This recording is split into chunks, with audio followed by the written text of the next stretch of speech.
Again, good morning and happy Sabbath to you, brothers and sisters. We have attended, or I have attended the seminar on community-based recovery program, and we attended together with Pastor Vic and our senior church pastor. And he asked me to come and share with you God's message for this Sabbath day. So I come last night and I will share with you what I have, and after my message, maybe at around 10 o'clock, I will go to the airport and be home for Zamboanga City and spend my EY in the Zamboanga Seventh-day Adventist Church. So big thank you for this invitation that you have given to me, and it's also my privilege to see you, brothers and sisters, to worship together to our loving Father this morning. Our message this morning is on the Great Commission. The Great Commission. And all of you, I believe, you knew it. You knew it. But I would like to focus primarily on the discipleship process. So on the Great Commission, I will talk to you on the discipleship process, which is very important for our church, for all of us to grow into a Christian full maturity. Okay, let us read again. In Matthew chapter 20, verse 19 to 20.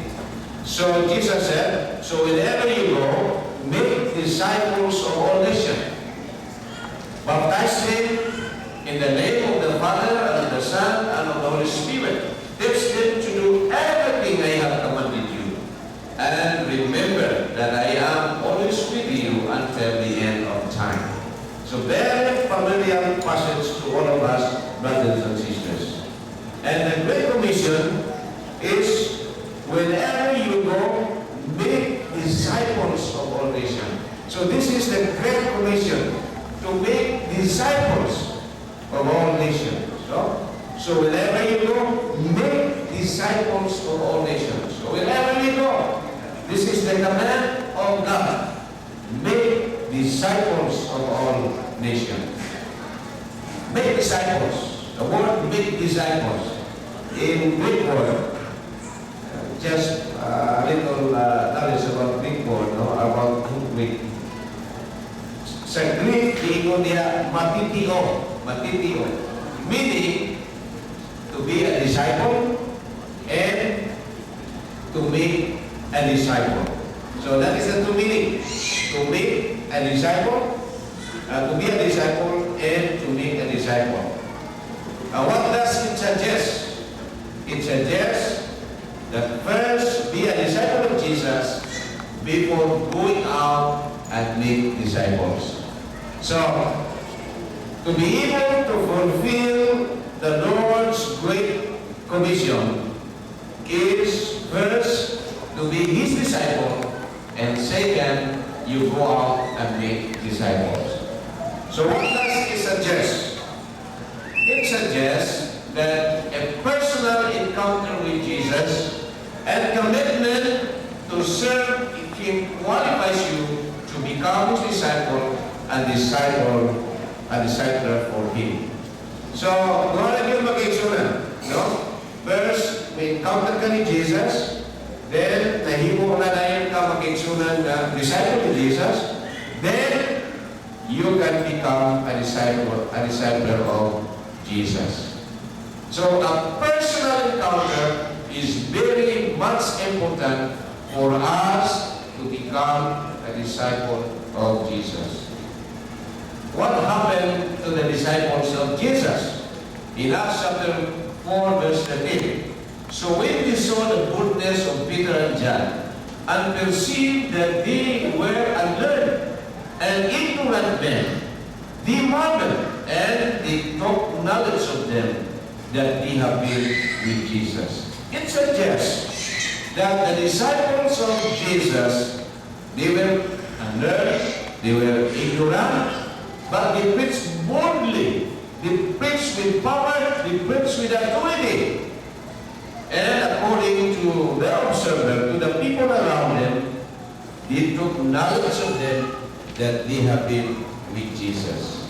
This suggests that the disciples of Jesus, the followers of Jesus, they have a personal encounter with Jesus, then they receive authority, they receive power from our Lord Jesus, from God, from the Holy Spirit, that they praise with all power and authority to witness for our Lord. So, they become effective in doing the work of the commission that Jesus has given to them. So wherever you go, make disciples of all nations. So this is the task of the church. It is you and my task to go out and reach out people to make them disciples of Jesus. You may probably hear about Reverend John Giddy. He's a missionary. He went to the Pacific, the South Pacific, in the Kingdom of Vanuatu, a small country here in the South Pacific. And there was that remarkable inscription in favor of this person. According to James Dalton, when he came here to Vanuatu, there were no Christians. When he went away, there were no heathens. So you see, pagkalindot pag-isulat, pag-abot ni John Giddy sa Vanuatu, there were no Christians. But for years later, after he left the kingdom of Vanuatu, there were no heathen. So everyone in that place has become a follower of Jesus. Everyone in the kingdom of Vanuatu has become a Christian. Amen? So wherever you go, make disciples of all nations. And he surely did this task to make disciples, to make the people of the kingdom of Vanuatu a believer and disciples of Jesus. So wherever you go, make disciples of Jesus. So going back to the Great Commission, in Matthew chapter 20, verse 18 to 20. So, and we will go into the making the disciples of all nations. So the commission is, the Great Commission is to make disciples of all nations. Now let's go to the process. How we are going to make disciples, how to make all nations become the disciples of Jesus. I'll just give you what I have. Simple process in making disciples for Jesus from this text in Matthew chapter 20, verse 18 to 20. First, we have to mingle with people. We cannot make disciples if we do not mingle with people. Second, we have to evangelize. Third, we have to baptizing people. Then we are going to nurture people, or nurturing people. After we mingle, we are going to evangelize them, or evangelizing them. Then we have to baptize them, we have to nurture them, we have to equip them, we have to empower them, and we have to commission them. So these are the simple process, the process of making disciples of Jesus. The Great Command, the Great Commission, making disciples of all nations. Then we have to mingle with people, we have to evangelize the people, we have to baptize, we have to nurture, we have to equip, we have to empower, and we have to commission. And this to me, the whole stages that a disciple needs to have in order to become a witness of Jesus and who are really a mature believers of our Lord. Okay, mingling with Jesus, mingling with people. We know this very principle that Ellen White has wrote long time ago, that Christ, faith of the Lord, will give true success in reaching people. The Savior mingled with men as one who desired goods. He showed his sympathy. He showed his sympathy for them, ministered to their needs, and won their confidence, then bade him follow me. So, the first stage Makiksunan in making disciple is the very first step is to mingle with people. We cannot reach out people if we do not go to people. We have to mingle with people. But sometimes, ang atong church, we become too exclusive with ourselves. Dili, wala na tayong mga amigo ng mga tagagawas. Dili na tayo mag-reach out sa atong community. You know, from Ayas, I came home to Zamboanga Peninsula Mission. And we stayed in for 3 years. I think more than 3 years already, about 4 years now. But all of my friends, since I'm working in the mission office, we're just all pastors and all workers. All again siya, and we have some association, meetings, fellowship with only our Adventist friends. All again.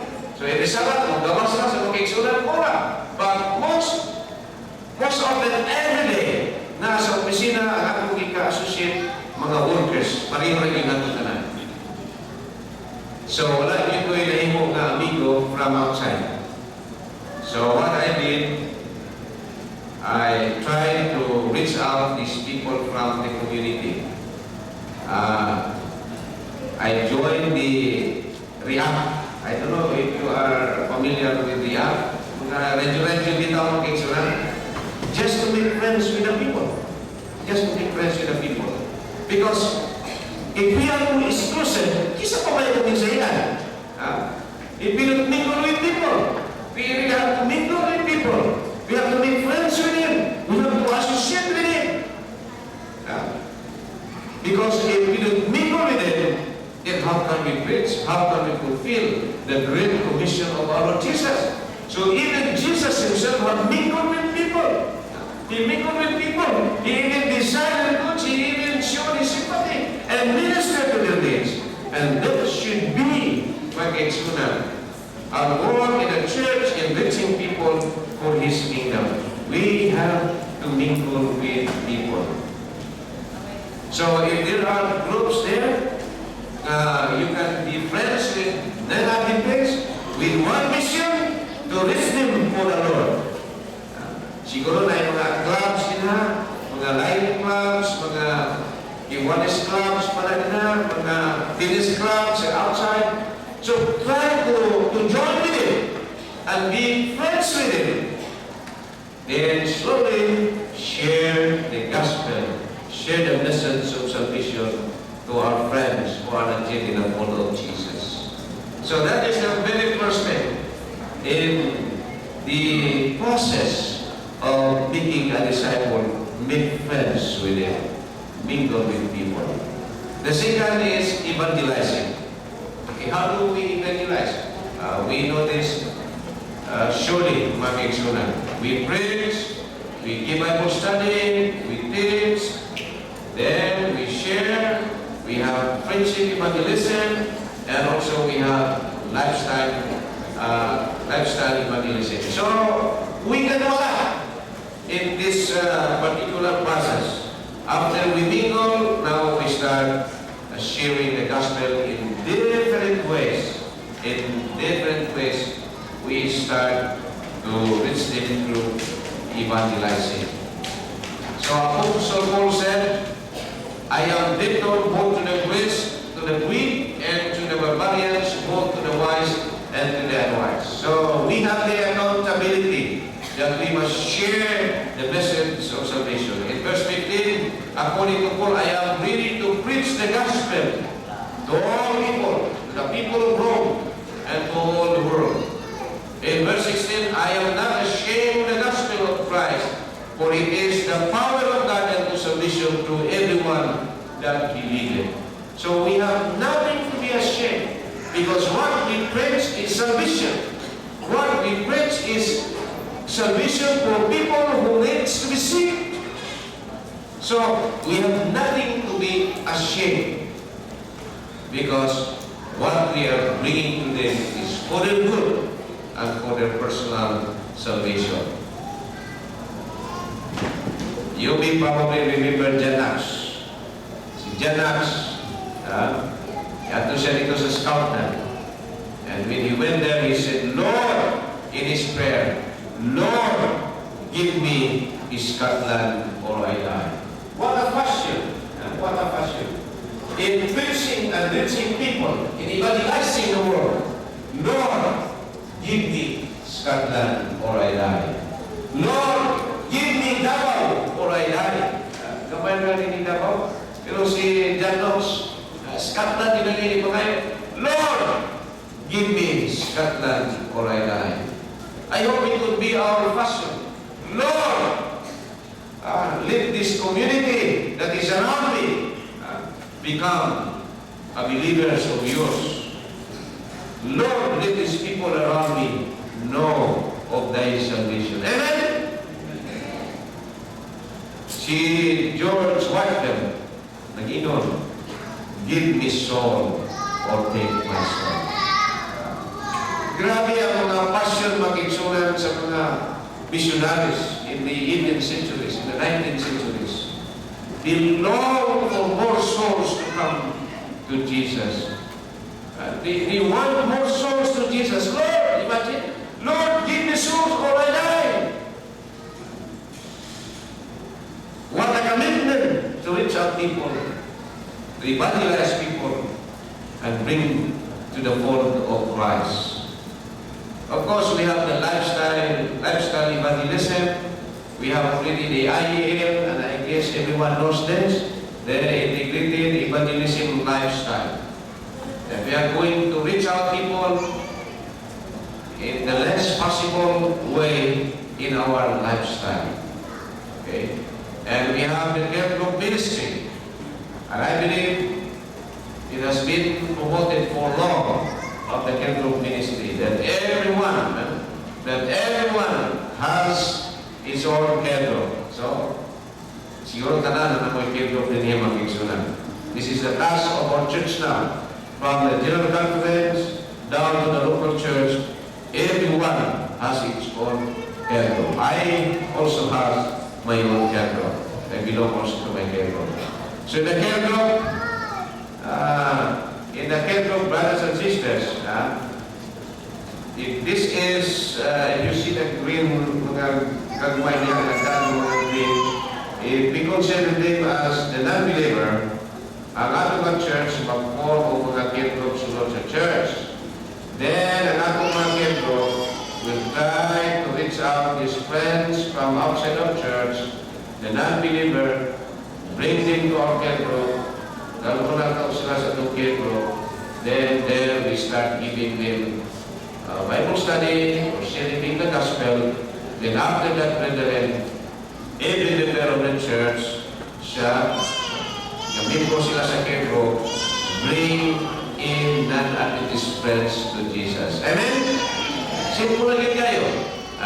Imo na care group, invite friends, then after several months, they are joining with the care groups, then start to invite them to come to church. So let me just share you some promotions about care group. Care group is God's means of nurturing, teaching, educating, growing, discipling, evangelizing, equipping, training, and reclaiming girls.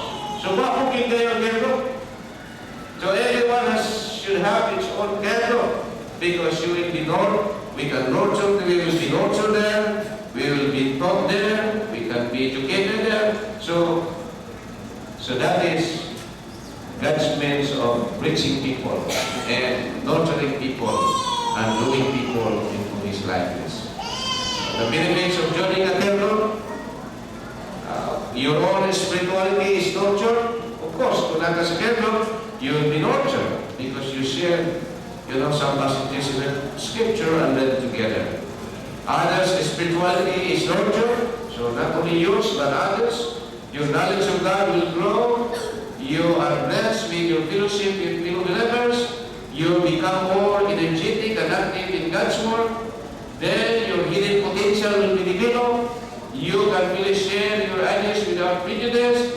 You can bring your friends in the care group as your target Jesus, your spiritual and support system. So ang Kerlog, mahimo na ito sa spiritual and support system. Kung na tayo problema, we can ask the Kerlog, please pray for me, pray for my family, and He will be there for us. Your family and church will become on fire for God. So that is what is so important, that we should have a Kerlog. And I hope you have all your Kerlogs already. So that is in the evangelism. We can use that as a tool of evangelism. Okay. Baptizing. Of course, we do baptize every year. Thousands, according to the statistics of the General Conference. Every day, we are baptizing 3,000 souls. Amen? Pero, unfortunately, of the 3,000 souls are baptizing, 60% also we lose our church members in the church. Nagawala po. So, 100 na 1,000 souls ang sunod, pero out of that, there are also 60% or 65% are losing in the church. So, these are some pictures that have in evangelism. This is in Tawi-Tawi. They are all Muslims when they came there for baptism. And this is the recent baptism that we have in our mission. What we do for this year, we have a soul fellowship, and every fellowship that we have, every soul fellowship that we have, the Kerlog will bring the candidates for baptism. Sometimes in the soul of 5 districts, there are about 80 to 50 souls will be baptized, but it's the product of the Kerlog. And very recently, naging of mission-wide Kerlog celebrations, we were able to baptize 133. Just Kerlog. Just Kerlog. It's the Kerlog who is working, and so we believe that through Kerlog, those that will baptize will be nurtured, will be equipped, and they will be taken care of so much, because the Kerlog are the one who give the Bible study, and they will look after how the new baptized people. Okay, nurturing. So this is another process, nurturing. So what shall we do with nurturing? Those that were baptized, we do follow up. Asa naman? Last 2015, nag-baptize at sa buong confidential mission ng mga 4,000. Nagkano? Pero I just doubt of nako ba ito? I really just doubt. I don't know, Manila siguro na ay 20% nga nabilin. So, we really have to think seriously and consider our approach in evangelism. We baptize thousands, and I don't know if they are still there. So we have to look after them. So we have to follow up. Are they still in the church? Imagine, in Zamboanga Peninsula Mission, I guess we have already about 40,000 of church members. But when we look at into our church record, we can find only about 25,000 ang mga ngalan ng mga kaplagan. Pero sa total na mo, sa mga report lang, mga 40,000 na. Pero 25,000 na makita. So how many are missing mga kids na hindi na makita? O ipunta na lang 40,000. Pila na missing? Ka 25 na makita. 15,000? Ano? Yes, 15,000. And out of the 25,000 na makita, do you know how many are active only? It's only 12,000 plus. So imagine, 12,000 plus only who are active. And the rest, nailangalan sa church book, nailangalan sa mission, but we can no longer see them in church. So, out of the 40,000, there are only 12,000 active in the church that we can see every Sabbath. So, this is a big challenge for us to nurture our new believers who have accepted Jesus. We need to have some follow-up. We need to develop our new believers. We need to cultivate them. We need to support them. We need to integrate them. We need to assimilate them in church. Otherwise, mawala sila tapos sa baptism.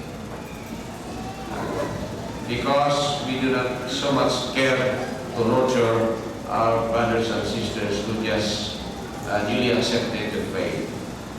Nurturing plans should, for new believers should not be left out in doing public evangelism.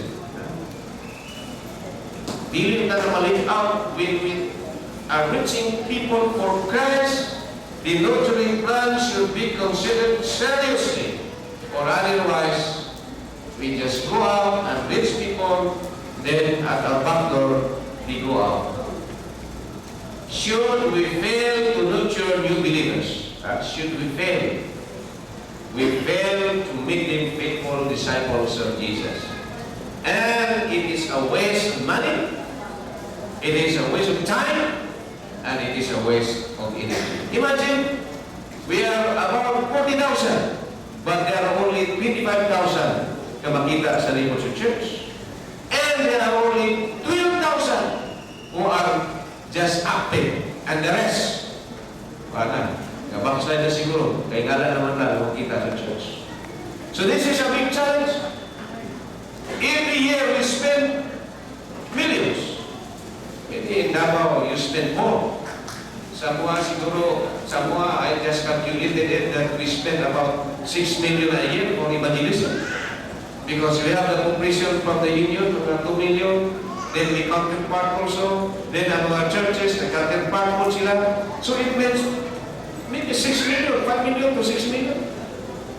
That is the money that we use for evangelism. So it is a waste of money if we don't nurture our new believers, our new converts. May pwede natin magwali. Karang itong budget na ito nga binilyon si Pag-ilisip, ipagwapo na natin sa itong masimahan if we don't care for the new believers. Time! Imagine our time. Wato kas magwali. We go there and support. We spend our time, energy, our effort in going to the airport, to the public crusade. So we lose a lot if we don't care for the new believers. The effort we spend to lead a soul to Jesus in order for them to be baptized should also be the same amount of people needed to have them stay in church. I remember when I was still young, 19 years old, naibago ang church na natukod, so we hiked about 8 kilometers every Sabbath just to follow up and to worship with our new baptized members with the new church. And I'm so happy that until now the church is still there and those that were baptized were still there. But what if no one cares for them?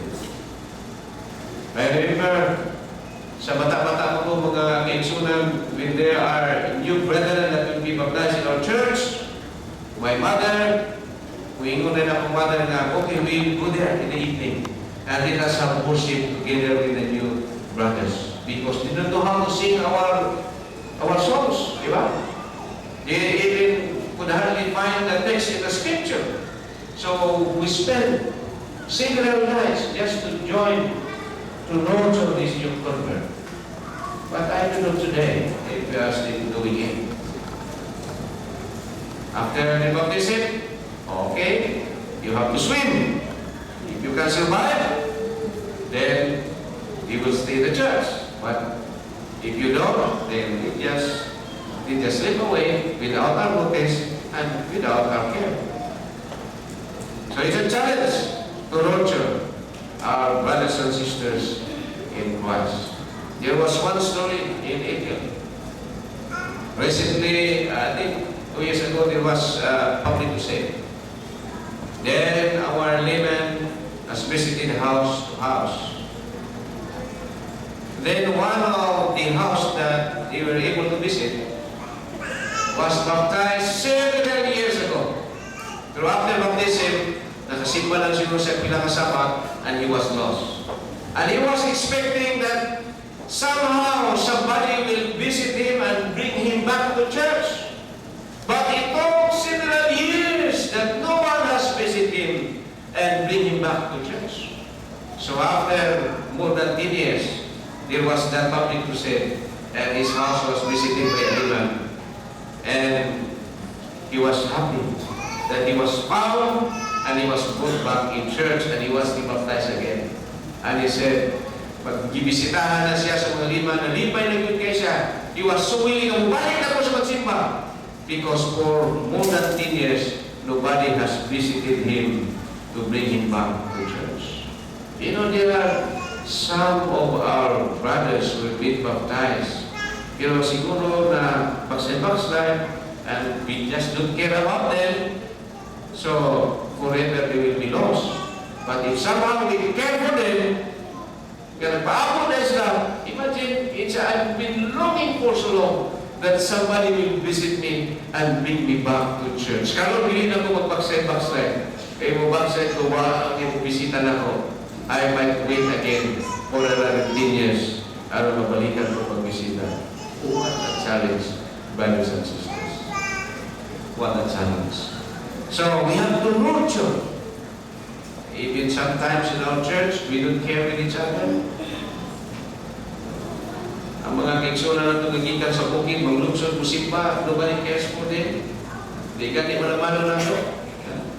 You know, I remember one time, I heard this message from a GC Vice President. I forget his name. He said that when he was a church pastor in Brazil,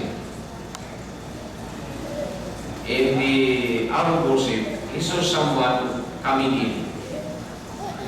And the person, before the hour of worship, the person just sit down at the back of the church. After this message, because the pastor was the one giving the message, of course, pag uman sa service, dito na po ng pastor sa Rio, pinaglaman sa mga bisita. Then the brethren is, you know, shaking hands together, hugging together. But this visitor, no one took care of him. So the pastor came and said, "Oh brother, glad that you come. From where are you?" He said, "No, I'm just from the other city. I just came here and spent my Sabbath." "So, you are not in this?" "No, I'm not." "Oh, why you are here?" He said, you know, pastor, I am an elder of one of our Protestant church. And you know, I read the pamphlets, the tracts about Sabbath, and I was convinced that Sabbath is really the true Sabbath of God. It's not Sunday. So, ang pastor malipay kayo siya. Imagine, nakabasa sa tracts about Sabbath, may akaroon na convinced, and nobody was giving my rosary, umiana sa church, nagsimba na. Oh, so, that's good. But ingon ang bisita. You know, pastor, I have this one comment. I am a Protestant, one of the Protestant elders of the church. And in our church, we have a very warm fellowship. The only thing is that we don't have the truth of the Sabbath. You have the truth of the Sabbath. We have a very warm fellowship in our church. But the only thing, we don't have the truth of the Sabbath. And you are in this, you have the truth of the Sabbath. And you know, pastor, what I have observed, your church is so unwarm. You know why? When I came here, nobody has welcomed me. Nobody shook my hand. Instead, say, maybe if you are not a pastor, you will not also come to shake my hand. He who was the pastor was so disappointed of himself and of the church. Why? The new visitor, imagine, a new visitor who thought that this must be the true church of God because they keep the Sabbath, because they have the Sabbath rule. But according to the person, the visitor, I see in the church there is no one fellowship. So we can lose our members. We can lose we can lose our visitors who are interested of the truth just because we don't care for them. We don't have that one fellowship that through our living has been holding back to remain in the church and be faithful. Kung sa'yo katong church, gaway-away pa yun. Sususad. But I hope it's not happening here in our church. So, we have to nurture our new brothers and sisters in Christ and even among us.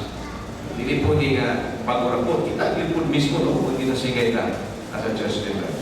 Then, we have the equipping. So, we have to train our new member. We have to teach them how to give Bible study. We have to teach them how to sing our song. We have to probably teach them some activities of the church. And I'm happy tonight and happy the other night during the whispers that you have the master guide in Bisnichor and all the participant classes. So we nurture our young people, we nurture our brethren, and we make them equipped. We equip them to make them ready to witness for our Lord. So we really need to equip our people. We cannot just let our people just be sitting all throughout the Sabbath and without giving them some equipping ministry so they can be of help in some ways in their own capacity, in their own talent that they can be used by God. So give them also church responsibility. Church responsibility. So equipping is very important in the church. Everyone must use his talent. Everyone, whatever your talent you have, use it for the Lord. Amen? Empowering. So empowering is giving of responsibilities. Make them participants to church worship, the new brethren, and also all of us. Empower them. Elect them to church office. So when we empower our church member, after we nurture them, we empower them, equip them, then after they are being trained, we must empower them so they will be able to do our task, to do the task for the church. A time we need for our old officers of the church to give time for the young people, to give time for others to be in the leadership. Ang uban po kay they really love the office. Bisa ng 20 na katuig, they would like to be in that office. Why not try to give it to others and be a mentor for that someone? So kung mga matay ka, yan someone ulit. Kung di na ito isang mabansay, then what happened to our church? So we have to empower new baptized members and all members in the church to do the work of God. According to Ellen White, teach them by giving them something to do in some line of spiritual work, that their first love will not die, but increase in fervor.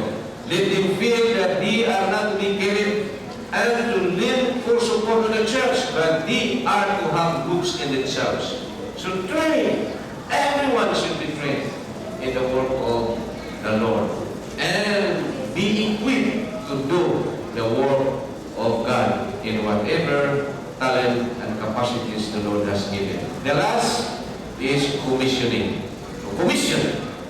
So after we mingle with people, then we evangelize, then we nurture, then we equip, then we empower, then after empowering, we are going to commission. So pareha sa masigay kagabi.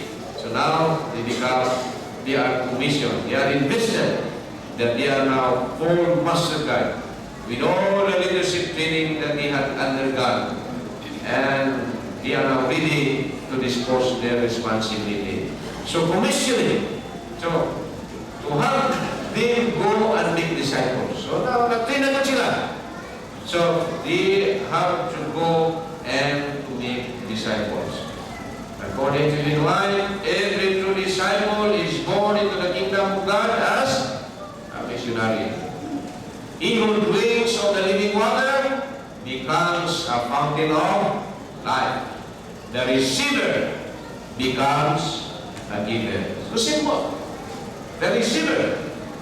So kita na nakadawat na nakainom sa tubig sa kinabuhi, we become the spring of the living water. So naka-spring naman ta, so source na ta sa tubig na mapainom na to sa uban ng mga tao. So we become the source of the living water to others, to drink of the water of life, and they will receive the life eternal. And they themselves also will later become a spring of the living water. So when everyone has drink the fountain of life, nahimo po silang fountain of life, so others around us na wala makainom, they will drink the fountain of life, the water from the fountain of life, and they will become a source of life for others who have not yet found Jesus in their lives. So the new believer who is just converted mag-exunan can tell a story. Imagine, bisa pag a new believer, magka-witness immediately by just their testimony, how the Lord has brought them into the fold. Simple. Nobody can argue your testimony, how the Lord has brought you into His kingdom. So everyone who drink the fountain of life becomes the fountain of life. So the disciple to a disciple. So this is the process, brethren. When we become the disciples of Jesus, we are the goal into the process. Then we become a disciple ready to work for the Lord. So the stages of Christian maturity: to be like Christ, to live like Christ, to serve like Christ, and to witness like Christ. So this is the stages. So at the stage, now you are able to make disciples for Jesus. Now you are ready to make disciples for Jesus. So that is the stages for becoming a true disciples of Jesus. As the church continues to reach people to make the disciples of Jesus, He assured them of His abiding presence to the end. So He assured us, that He will be there for us in the work that He is entrusted for His church and to all of us. He made Him be brave and strong. One mightier than angels should be the one. The general of the army of heaven is Jesus, who will be with us as we go out and reach people for Jesus. In Matthew chapter 28, verse 20, and remember that I am with you until the end of time. So, brethren, the great commission of Jesus for His church, for all of us, is to make disciples of Jesus. How? We have to mingle with people. We have to evangelize. We have to baptize. We have to nurture. We have to equip. We have to empower. And we have to commission the people to go out, reach out people together as a church, because that is our mission. God bless us. This